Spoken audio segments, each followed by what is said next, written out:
Welcome to Feminine Roadmap Podcast. I'm your host, Gina-r-Farrar. Each week, I bring you an inspiring conversation to help you navigate the challenges and changes of midlife so that you can not only survive, but thrive in your second half.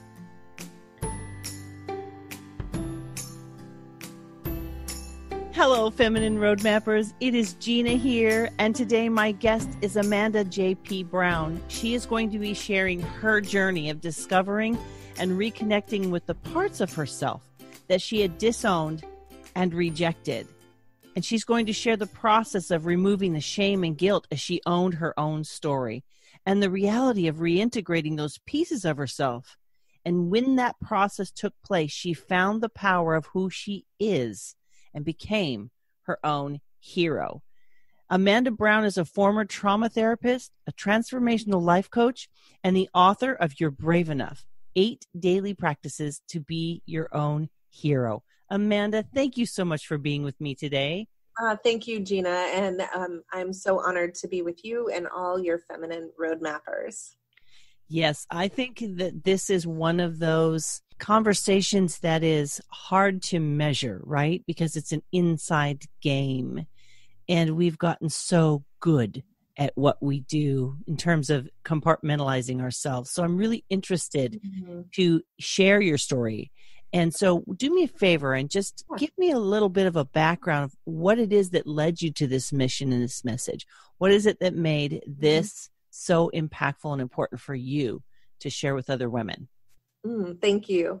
I love how you said, I just want to acknowledge this, compartmentalize yourself. That really landed deep, and I resonate with that because that is something that I continue to work on every day to make sure I'm not showing up as compartments and pieces of myself, but as the whole woman and all of who I am. So thank you for acknowledging that. So my story, kind of what led me to really passionately kind of talk about this and show up doing this work and how this work came to me, was I had my own experiences in life, as many of us do. And it started when I had this experience with my father of and it really kind of impacted me. I internalized it as a rejection. I really struggled with, who does this mean that I am? I felt this deep abandonment and loss, and was seeking the approval of others, and trying to make sure that I was okay, that I was lovable, and all of that, looking for somebody to save me, looking for somebody to tell me I was okay, led me down the path of drugs, a lot of bad relationships, really some very scary places that often when I look back, I'm very grateful that it didn't end up worse than it could have, because I put myself in such dangerous and bad situations that my life could potentially be on the other side of bars or something. It was just not a good space, but it was all because I was feeling this deep sense of not knowing who I was, because I identified so strongly with my father as daddy's little girl. And if my dad didn't want me, what did that mean about me? And if he wasn't there and I wasn't daddy's little girl, whose little girl am I? What is that about? And so I dropped out of school. I got involved in drugs. And then one day I was like, I don't want to live like this. I don't want to keep this path. So there's these moments in my story and pieces of I have this epiphany. This isn't the way my life's supposed to go. So I would be like, okay, I'm going to do something different. And I would pivot and change course. And so I went back to school, and I graduated from high school, and I got a diploma, and I got a scholarship to the community college, and so some things. So I threw myself into education, but I never dealt with the pain. I never dealt with the loss. And I felt a lot of shame around the experience of being a teenage drug user and dropout. Promiscuity. I just felt broken, damaged, and I didn't deserve anything. And so I was continuing to look. I did have people who were helpful in my life when I decided to make changes. I did meet a very nice man who helped me kind of get back into school, work, who was a very beautiful godsend and a like one you would call like an angel in your life. But that relationship ended. And again, I was heartbroken because if I wasn't going to spend the rest of my life with him, what does that mean about me? And so because I still hadn't done the work and that relationship ended and I'd so identified with being with him forever, I hadn't really identified who I was. I hadn't really grounded myself in it. That really kind of, along the way started becoming like the chameleon, somebody who could adapt, somebody who would just become whatever anybody else wanted. And while that's an incredible skill to have, to be able to adapt to any situation, if you are not grounded in who you are, it's so easy to lose yourself. And so that led into another toxic relationship. And because I wanted nothing to do with a person who was like the man that I thought I would spend my life with. And so I found somebody completely opposite. And it was a very tough relationship. It literally almost broke me. I felt I compromised a lot of who I was. I mean, I couldn't even say that I liked stainless steel fridges because he liked white, because I felt so scared that if I said, this is what I like, that I would be rejected, that I would be belittled. So I didn't speak up. I didn't use my voice. I just kept disconnecting, dissociating, and just trying to be okay. And in the process, I went anything that I valued, I went against. I said family was important to me, but I continued to separate from them until one day I woke up because I worked for an attorney's office for 5 years, and they would always have a party for people. And this was like the moment that I realized I was giving away myself. And it was like one of those huge, what the F? Is this my life? Like, who am I moments of like, oh my God, I don't even know what's happening here. The party was the all-American girl, red, white, and blue, apple pie and ice cream. And I was like, who is this for? This is like a nice, wholesome thing, a nice, wholesome party, but I don't feel that way. I feel like I can do this. And top of that, this was him. I had taken so much on of him that nobody knew who I was. That relationship had been like dissolving in that moment as well. So it was interesting as we just split up, this happened. And I was like, okay, I have to remember to be myself.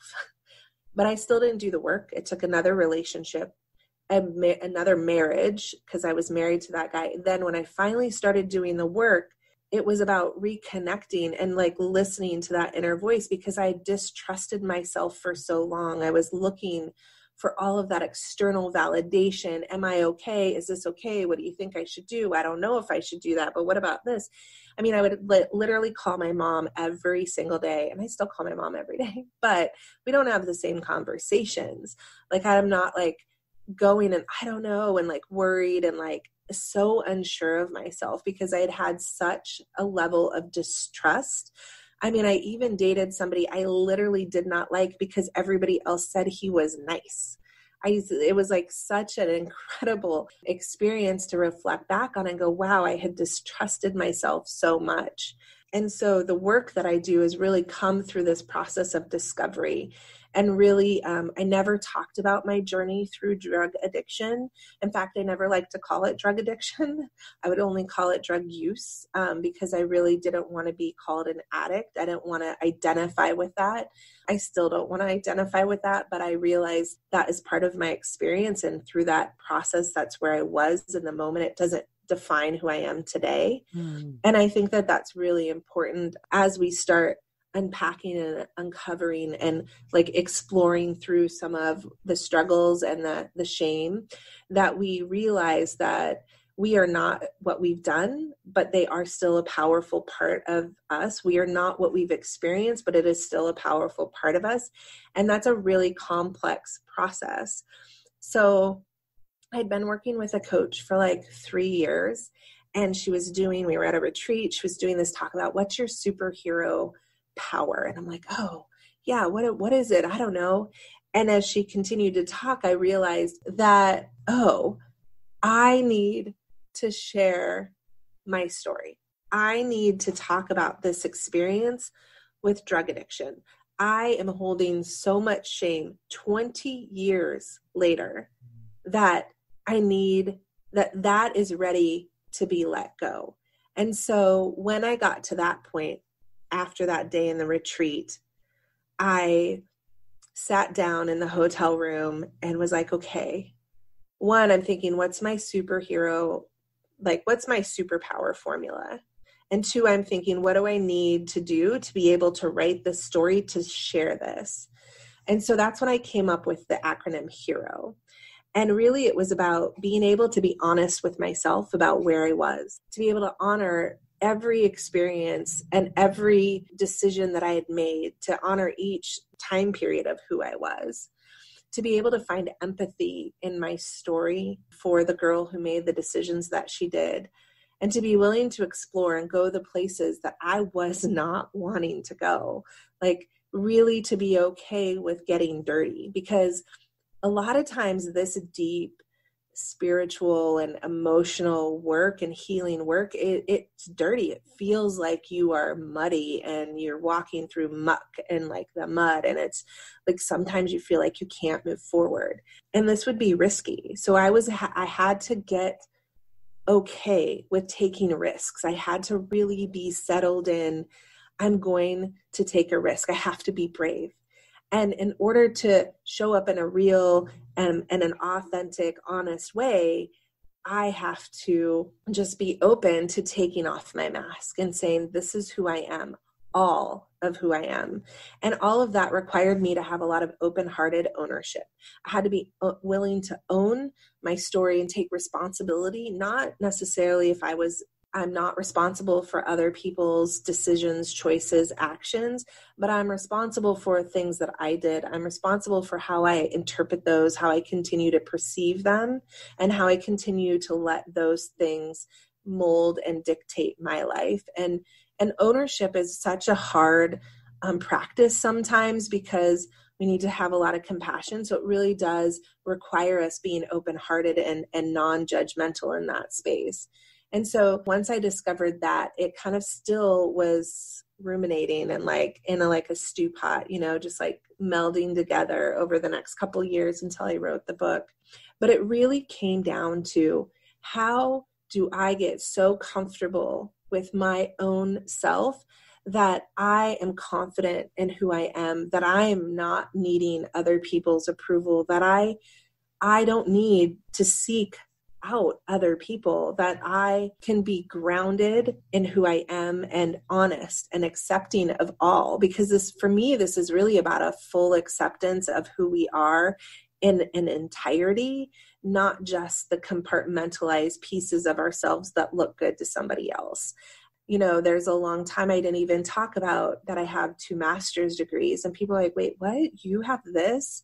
I mean, I didn't want to even put that I had that in my book, because I didn't want people to misconstrue that I could be their therapist. So, but in doing that, I was continuing to compartmentalize who I was and only showing you the pieces that I thought you were able to accept. So my work is all about really owning all of who we are and coming into full acceptance of ourselves, so we can show up powerfully in the world and be the guide and the light for others to see that change is possible, confidence is possible, and that we are not our stories, but our stories make up who we are.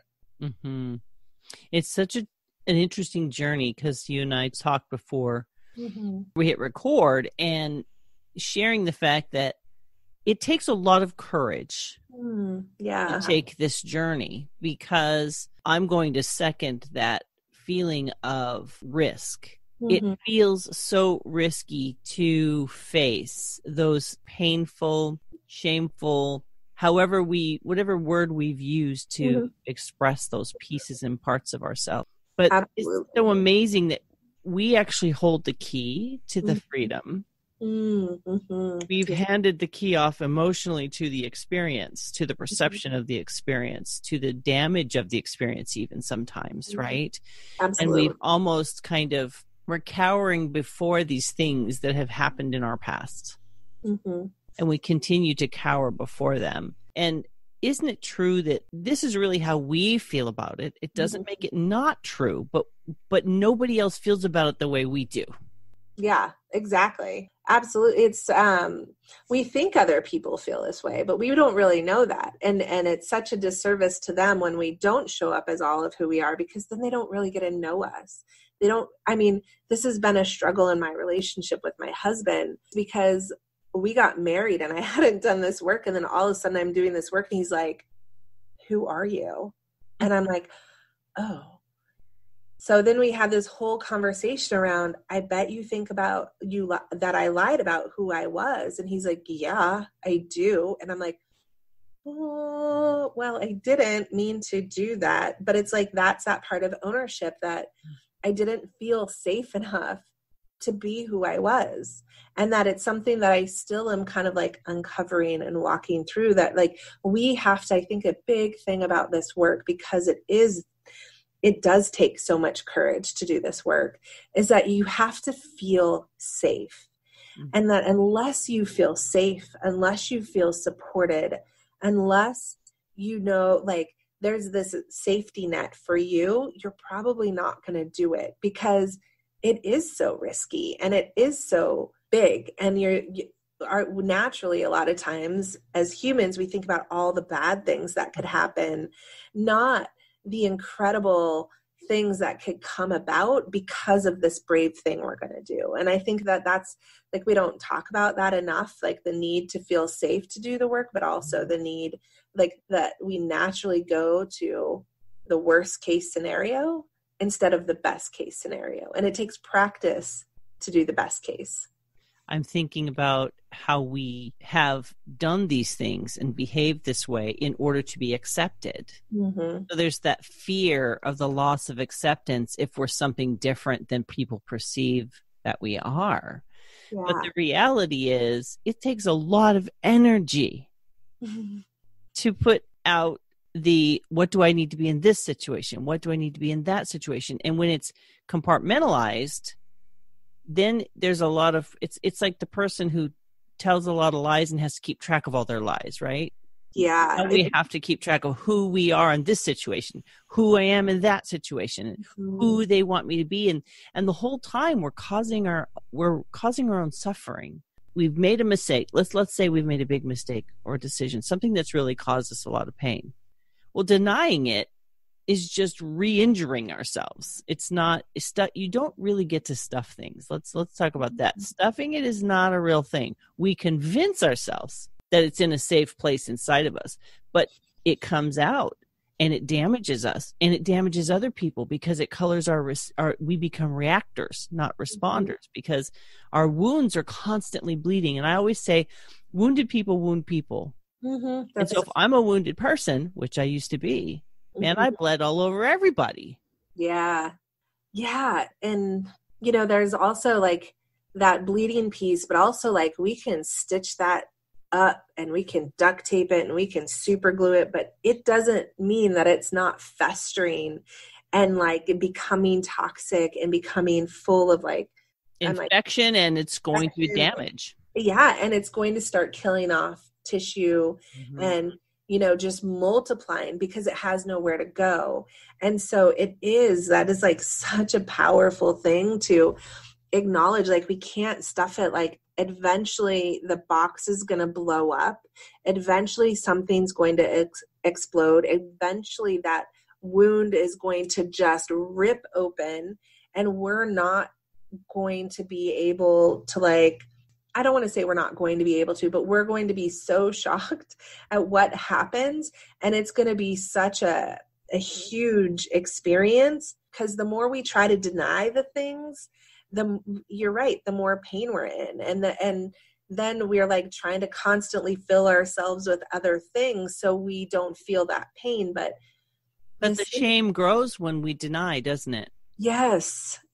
And, one of the powerful things I've learned is that going through it and allowing yourself to feel it and to move through it, it's temporary discomfort, but trying to hold your stuff together, like you said, it's exhausting, and it's so difficult to keep it all together. I'm remembering my own journey, not that I'm done with it, but the bigger kind of heavier lifting that had to take place to get to where I am now. You talked about allowing yourself to feel and going through it. As I coach women and I encourage them to do deeper work, sometimes it's like, I don't want to do this. I'm afraid. Okay. I understand that, but I'm going to share from my own experience that, okay, I'm in pain and I'm wounding myself and the people that I love because I'm not dealing with this thing. The outcome of that is not going to get better. Like you said, it's only going to get worse because those emotional wounds, they fester. They fester. So I'm already in pain. Why not just shift from this kind of pain to the pain of feeling all the things I've been trying to avoid and not been able to anyway, because they haunt you at night, or they haunt you when you're tired, they haunt you, whatever. They do haunt you. They do. Why not suffer, quote unquote, toward a positive end instead of suffering and having no end at all? So I wish people could understand that you're already suffering. Why not suffer with a better outcome? Yeah, like suffer towards the healing, not away. Because then the suffering lessens over time. It does. You become a conduit of healing for other people. So it's like, yeah, you're afraid of the pain, but you're already in the pain. What kind of lie are we telling ourselves that there's some kind of other pain? No. You're in it already. You just aren't looking at it. Yeah, I love that you said that. We lie to ourselves in so many ways that's like a lie. It's a lie to say, oh, well, if I do this, then I'm going to be in so much pain. But you're right. You're already in pain. You're just shifting the perspective. Sometimes we're so focused on it here, but if we would move to the right of the situation and look at it from the right angle, or the front angle, or the left angle, or move above it, we would see a different perspective. But we get so focused. So if we step back, we see more of a picture. I love that visualization of being able to go, suffer towards the healing versus suffering to suffer. Yeah, like, okay, becoming best friends with your suffering. You can either have a codependent relationship with your suffering, or you can give yourself permission to forgive. The word that came to my mind as you were sharing is, we talked about courage, but there's this issue of worthiness. If we have come to believe that we need approval, or we need someone's attention, or we need a man, or we need the title, it could be a myriad of things. Absolutely. But when we hang our worthiness on something outside of ourselves, whatever that is, that's a huge roadblock to the courage. Yeah. Because we believe, let's dismantle this one, we believe that if we do the work, no one will love us because we're unlovable. It's like a fundamental belief that we're unlovable and unworthy. So we have to keep up the ruse in order to have the love that we don't really have, because like you said, your husband's like, who are you? Well, honestly, the more honest we are with ourselves, the better quality our relationships. It's like we have to trust that those who are good for us will love us through it. And those who aren't meant to be, we have to be willing to let them go, and we have to be able to forgive ourselves. Would you agree? Yeah. Because when we're not honest with ourselves, we're not honest with other people, which means we're attracting the people who may not be the most supportive of us. I absolutely, and we do have to, find that empathy, compassion, forgiveness of saying, it's okay that I made all of these decisions. We have to accept that we did the best that we could in the moment that we made the choices that we did. And that true honesty of like, this is who I am, and that worthiness piece, like that hits so home for me, and that unlovable piece. And I always find it ironic because Amanda means worthy of love, that I felt so unworthy and so unlovable that I wanted to change my name, because I wanted to disown my own name because of what it meant. And so I think that piece of when we feel so deeply unworthy, we are willing to settle for being treated horribly sometimes. And we're willing to go, this is as good as it's going to get for me because I don't, quote unquote, deserve anything better because we're putting qualifications on how good we are. And that's not what we're meant to experience in life. That's not how we're meant to live. We are meant to have all of ourselves loving who we are. And I think that that's really where it starts. Like no one can love. And I know this has been said by tons of coaches and tons of healers and tons of people, like until you love yourself, no one else, like, and love yourself fully for every piece and specific thing and whatever makes you up, your body, your eyes, your soul, all of those pieces. Until we completely accept and love who we are, it's really hard for other people to see and love us because we're not going to show them everything if we're not okay with it. Like, and that's such a hard, I mean, I still work through this. Sometimes, you know, like I've had conversations with my mom about, well, you're doing it in this one area of your life, but these 5 other areas, you don't put up with that bullshit. So what's different about this one thing? And I'm like, I don't know. Wouldn't you agree, though, that we are making decisions for people when we say that? They won't accept me if. They won't love me if. How do we even know? Why do we think that we have the answer to all the acceptance realities? They're all in our heads. And you said your mom, was she a therapist? That sounds like a therapist thing. She was. She was a therapist. So it's funny because I'm like, oh, stop asking me questions. I don't want to talk to you anymore. But it's a beautiful thing. And I think that you've come into this, we can hit on it as this power dynamic that sometimes we get into that we don't realize we're into. And when we make decisions for other people about whether or not they'll accept us as who we are so we don't show them things, we are taking away their power. We're taking away their power to choose. We are taking away our ability to know the truth. Because we don't really know the truth. We just think we know the truth. And I mean, it's as simple as like, sometimes I think, oh, my husband won't want to do that, so I don't even bring it up.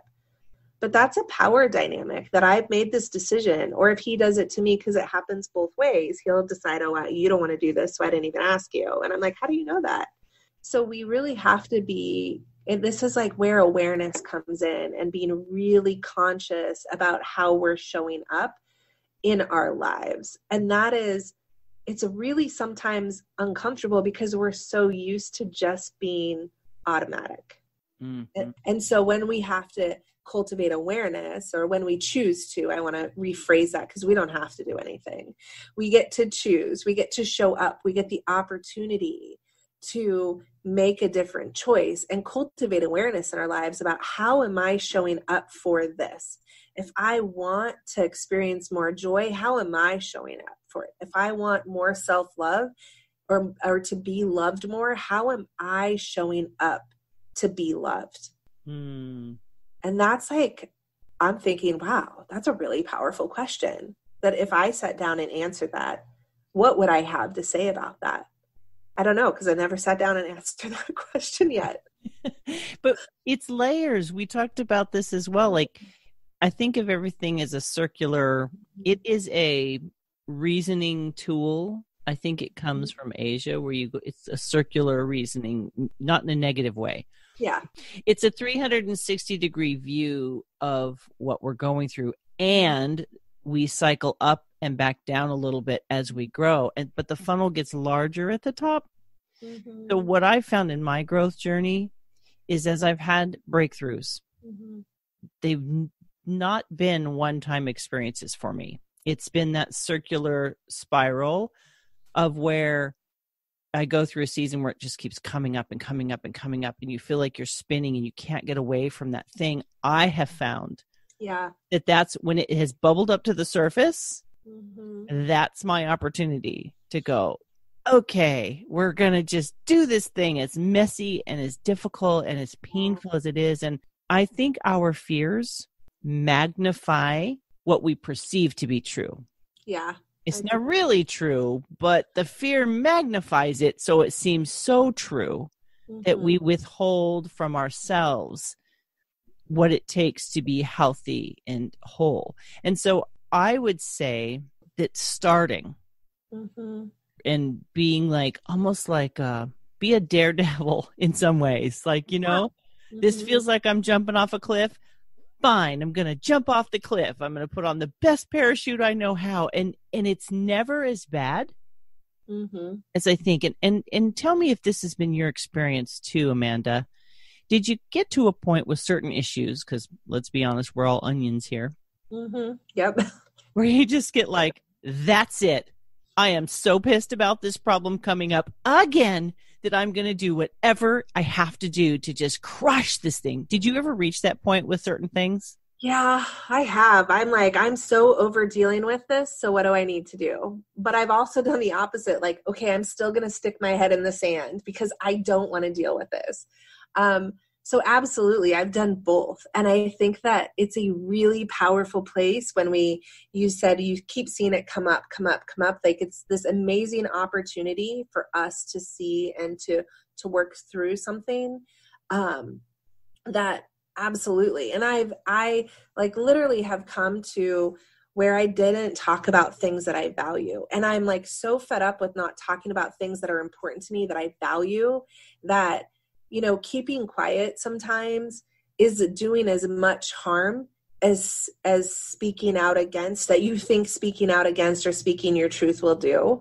And I'm at a point now that I'm like, you know what? I don't act. I mean, I obviously care about people, but there's a level of me that doesn't care that if people don't like what I have to say, that they don't see why I'm saying it, that they're not willing to be self-reflective of something that I value, and they're not willing to look at their own stuff, that some part of me is like, that's not my problem.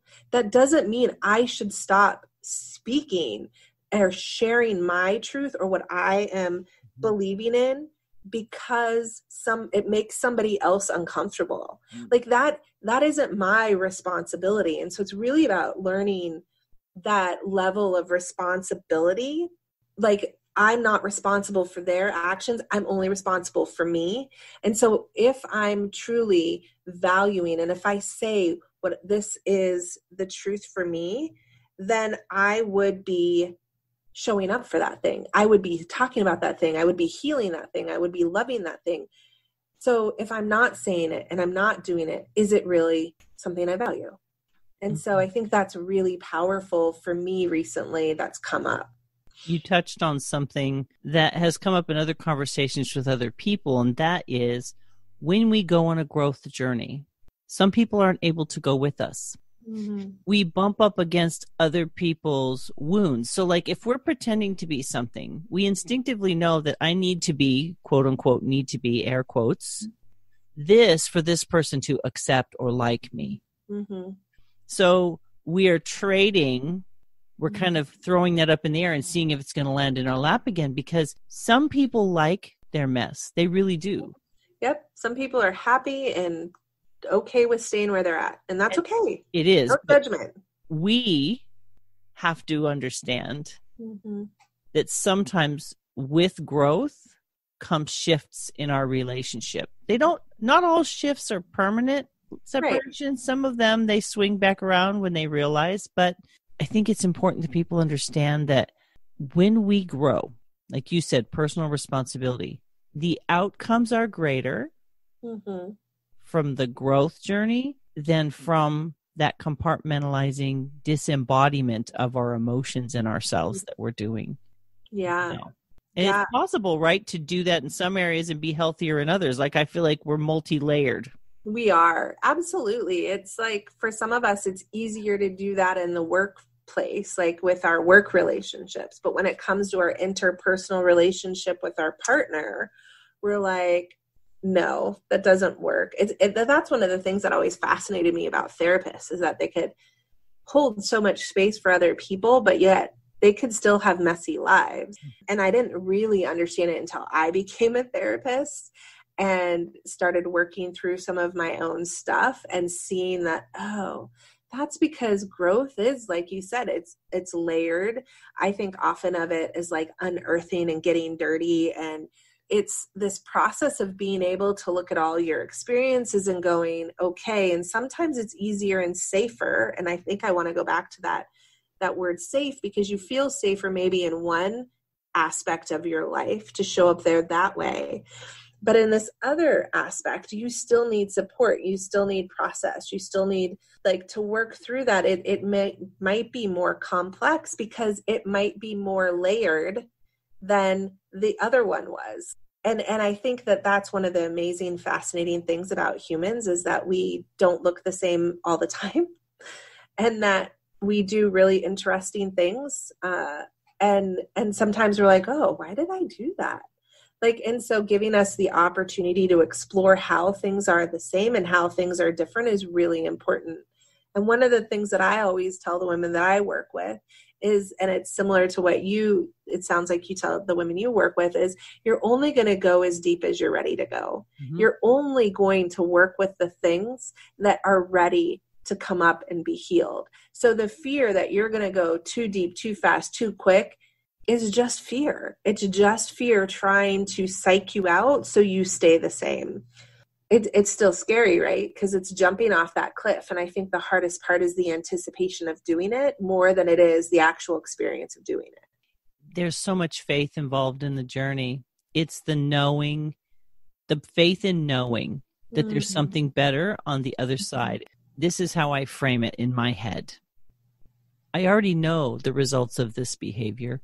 I already know the results of this belief, this habit, this whatever, and I don't like it. So I have to just start to do something different. And I think it's important to remind people that you don't have to have all the answers. It's not about knowing all the hows, or maybe even more than one tiny little how, which is, I can't do this anymore. Right. So whatever this is, you just start taking baby steps to stop doing this, stop saying this, and it unfolds before you as you step into it. Wouldn't you agree? Absolutely. I think one of the most powerful places that we come to is this, I can't live like this anymore. Mm-hmm. That, while is uncomfortable and scary, has so much amazing potential and possibility, and is just one of the most powerful places when I have seen not just women, but men go, I cannot live like this anymore. And something is changing in this moment, not tomorrow, in this moment right now, because it gives us this sense of like empowerment that it doesn't have to be this way. I don't need to know how it's going to turn out in order to take one step forward. I just have to be able to look on the ground in front of myself, because we live in the desert, to know that, so we don't step on a snake, that we can take one step forward. And if we just take one step forward and get comfortable with that space, it's okay. It's like that expansion of our comfort zone. Like, jumping outside sometimes too fast, too quick will actually make us run back. And there is nothing wrong with that. Sometimes we need that sense of safety and security of old patterning to be able to keep moving forward. So I think that even if you're like, oh, I'm doing it again, which happens to me, I'm like, I had said I was never going to do this again, but I just did it. And it was so sneaky and subtle, because I think like that happens. And so we just have to remember to be kind to ourselves, to acknowledge what's happening, and to then choose again. That tender part of the journey is probably scarier for some people, because they've walled off their emotions. And so that requires the feeling piece again, doesn't it? Yes, it does. The feeling piece, because if I dismantle my walls, how am I going to be safe? And it's redefinition, isn't it? Mm-hmm. Like, I have to redefine what love looks like. I have to redefine what safety is. Mm-hmm. I need to redefine even myself. Yeah. We have to get to the place where we're willing to say, I'm enough the way I am, even in the broken moments, because that knowing that we're worthy of this journey And we really do have to get to the place, I think, where we're doing it for ourselves. Yes, it's going to impact other people and be a good thing for other people. But ultimately, my greatest growth, I think, has come when I've done it because I know I can do better and I can be better. Yeah, that was beautifully put. I just want to re-emphasize that piece of like, I am enough as I am in this moment. Like that is like getting to that place because there's so much of not enoughness. So then we continue to like try to prove how we're enough because we don't feel like we're enough is like a powerful thing. So to be able to just sit in and like let yourself be uncomfortable with feeling that you are enough, that you are lovable, like allowing yourself to just sit in that uncomfortable and see the judgment, see the criticism, see all the reasons that come up and just go, I am enough as I am in this moment. I am lovable as I am in this moment, even with all these thoughts and criticisms and quote unquote proofs of experiences, which are just maybe not proofs. We've just made them proofs. But to sit in that discomfort of how uncomfortable it makes us feel, to say that, to be with that, is different than like trying to affirm and force yourself to believe it. But to sit in like, how does this really make me feel, and allow yourself to process through that? It's a really powerful space to be in. And one that I've seen many women struggle with affirmations because that part is missing of sitting in the discomfort of how that makes you feel to even acknowledge that's true. It's so opposed to the belief system that's in place, right? And I think it's helpful to be curious. Almost like looking at yourself in the third person, right? Just like stand back and observe yourself. But that like, instead of saying what's wrong with me, being more like, what was it in that moment that made you react that way? And almost talking to yourself instead of about yourself, because in the brain, it helps the brain to think differently. And there's so much grace that we have to extend to ourselves in this journey. Yeah, absolutely. Oh my gosh, you're hitting on so many amazing things, that grace, that ability to just be with. And I think that's one of the huge things is like, we're so used to action, action, action. I have to do something. But sometimes it's just a matter of being with the emotion and that piece that I call it curiosity, but I also say it's wonderment. Wondering about something versus, and not the critical wondering of like, but like the curiosity, playful wonder of like, I wonder what that was about. I wonder how I can work through this differently, because wondering creates, and curiosity creates possibility. And through possibility, you create change. So those are just really beautiful things that you shared. Aren't we basically meeting ourselves for the first time in some ways sometimes? Yeah, such an amazing gift, right? We're constantly this evolving. I think that's one thing people forget is we're constantly evolving and growing in each new experience, each time we talk about something, each time think about reading a book for the second time, watching a movie for the second time, you discover new things. So every moment that you sit with yourself and you dialogue with yourself, whether it's through journaling or through talking or through artistic, like collaging, however you do some work, because there's lots of ways to enter into work, or through dance or whatever it is, you're meeting yourself as you are in that moment for the very first time. You're so right. So having that third person perspective is helpful because you can stand back and watch yourself unfold, basically. Yeah. And we do have to introduce ourselves to ourselves. Do you know what I mean? Like, I do. like, oh, I'm okay. Like, I like this part of myself. For my personality, it was always looking at, I got to fix this. I got to fix this. I've been running hard at fixing myself since I was in my 20s. And I think one of the beautiful things about midlife for me, I know you're close to midlife, is finally giving myself a moment to acknowledge and not feel like, it's like that project that never goes away, but just sitting and appreciating what has been done. Mm-hmm. Yeah. I think there has to be those moments of appreciation so that we don't wear ourselves out. Absolutely. I think I love you said two powerful things, like this whole idea of fixing ourselves. And I think the more we can move away that something's wrong with us, we move away from this idea that we need to fix ourselves. And it becomes the shift in perspective to discovering ourselves or to uncovering who we are, or how like the shift in the word, and words are really powerful. The way we say things, while we are not responsible for how other people take us, because take what we say or do is not about us, but everybody filters their own, what they hear through their own perception. We filter. So it happens all the time in couple relationships. Your partner says something and you're like, what do you mean? Blah, blah, blah. And they're like, no. That's not what I said.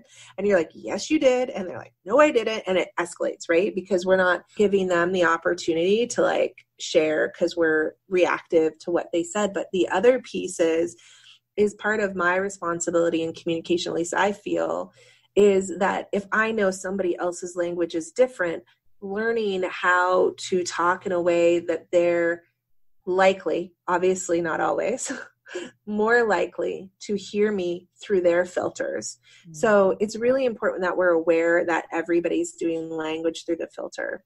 And that the more we move away from this idea of needing to fix ourselves or to improve ourselves or a new you, there was a time that I was, yes, this is the year of the new me.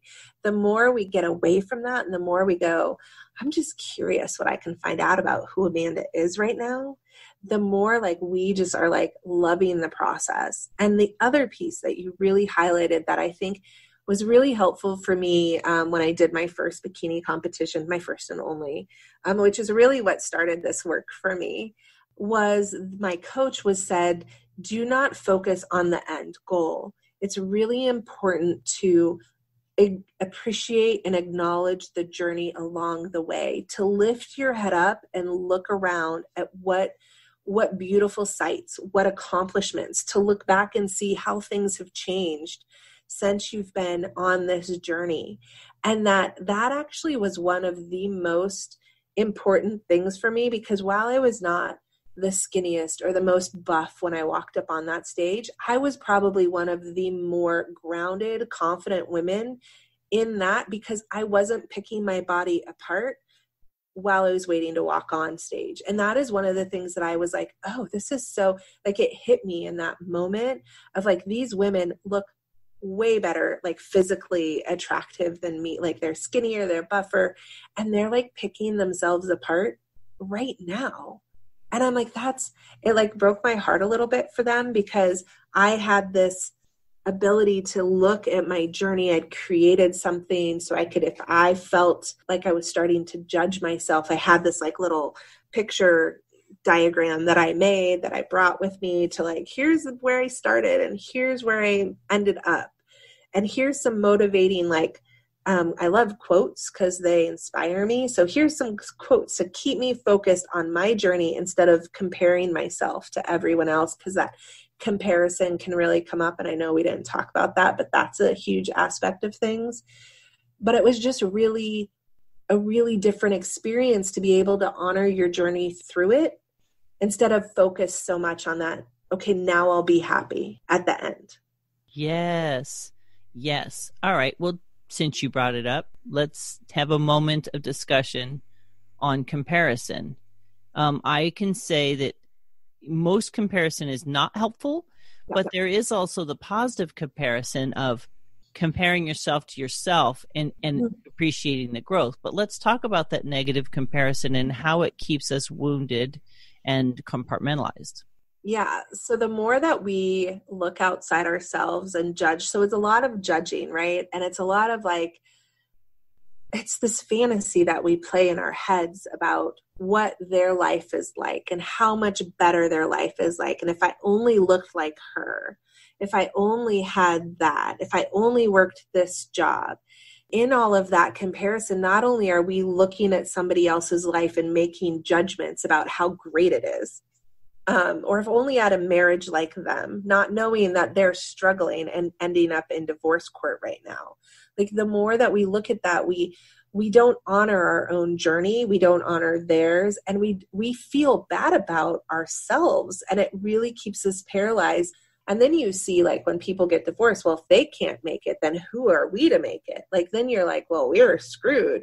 I mean, you literally see that with people, and they say it and they talk about it.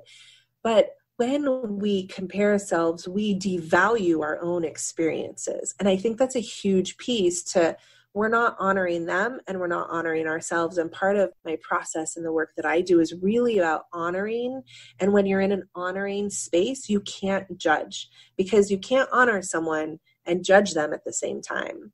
And so I think that that's a really huge thing to be looking at, and just acknowledging, not judging yourself when you see it happen, but just go, oh, okay, a comparison is showing up. So what is being ruffled underneath that I'm uncomfortable with my own life, that I'm now judging? So I think that it's a cue that we can look at, or to use to look at ourselves a little deeper.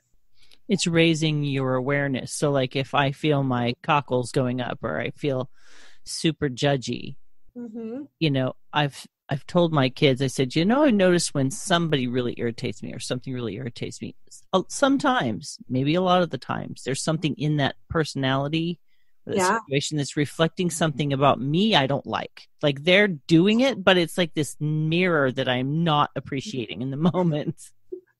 I hate the mirrors. Oh my gosh. I totally understand. I'm like, oh, okay, I've seen enough.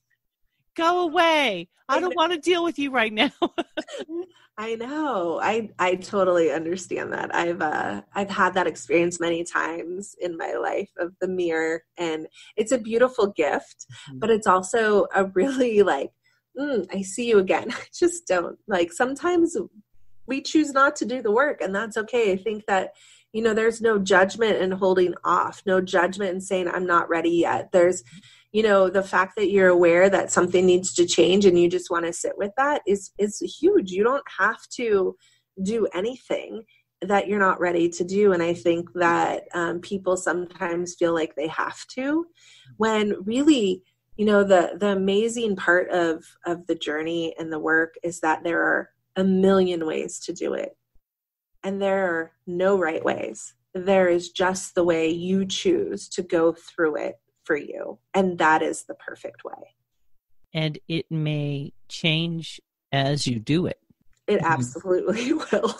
The way you approach it in one season of your life may not look the same, but you know, back to honoring that journey, Amanda, gosh, that quote, that popular quote, it's not about the destination, it's about the journey. I think that is absolutely an important quote for the growth journey. Absolutely. My personality, we talked about this early on before we hit record, is I want to get there now. I'm a driver, so like, okay, let's do this thing and get it accomplished and move along. And then you realize that process is just the way it is. That spiral.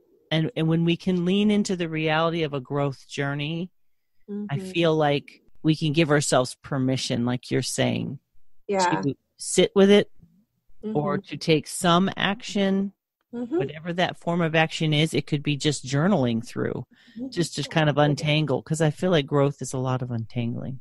It is. It is. And I think when you were talking about, I want to get there from here to there now, I think about it as like a road trip, right? You plan, you have all the directions you're going to go, but you run out of gas, or you get a flat tire, or there's an accident.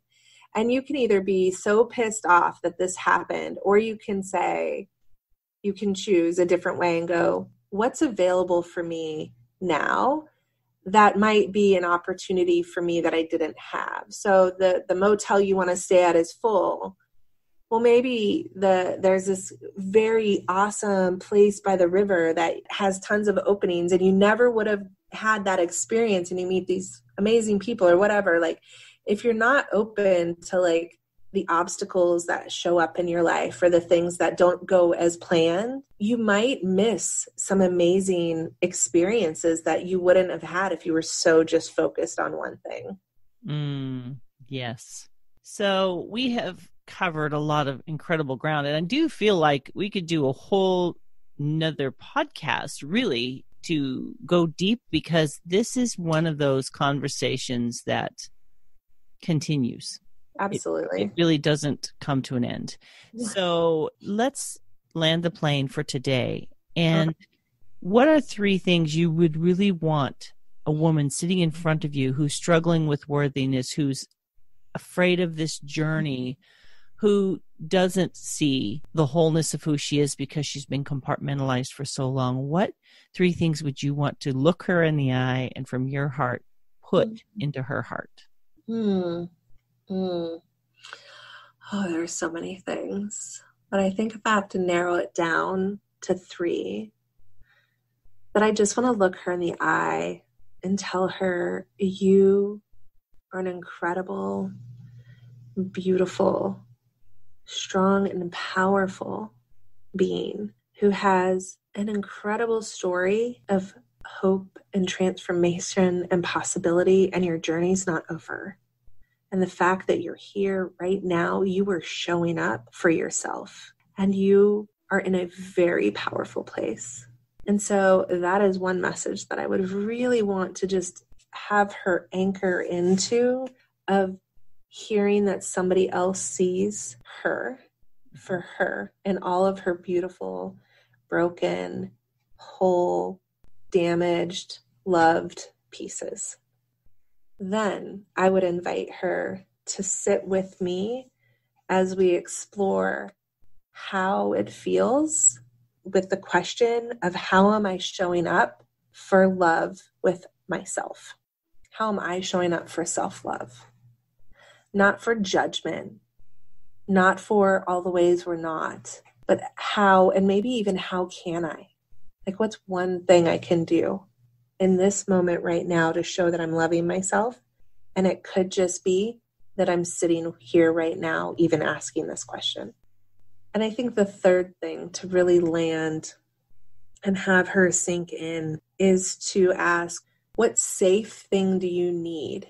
What do you need to take one brave step?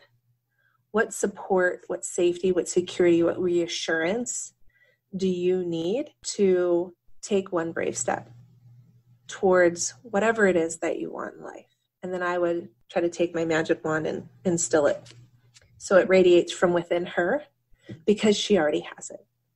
I would try to not give it to her, but activate it within her, because it's already there. So I would want her to know that it's there and you can activate this because I see it in you. And sometimes that's all it takes, isn't it? Just someone seeing you beyond the facade, beyond the walls, beyond the smoke and mirrors, as I like to call it. Yeah. Yeah. Being seen for who you are is very different than having somebody validate you in like the external seeking of validation, but somebody going, I see you. I see your possibility. I see your potential. I know this isn't the end for you. I know you're meant for more, has been a gift to me and you can tell the difference. It's just incredible when they see you for you. It's a little scary and uncomfortable, but it is incredible. Well, Amanda, I want to thank you so much for taking us on this very tender, brave, empowering journey, and for being willing to lift the veil a little bit and let people see your own journey and encouraging them. And I think people are going to feel seen and heard because of the way that you show up in the world. It's such a beautiful thing, you and the way that you share your journey. So thank you so much for doing that today. Thank you so much for having me. It's been an honor to be able to talk and share with you and also your audience. Thank you. Yes.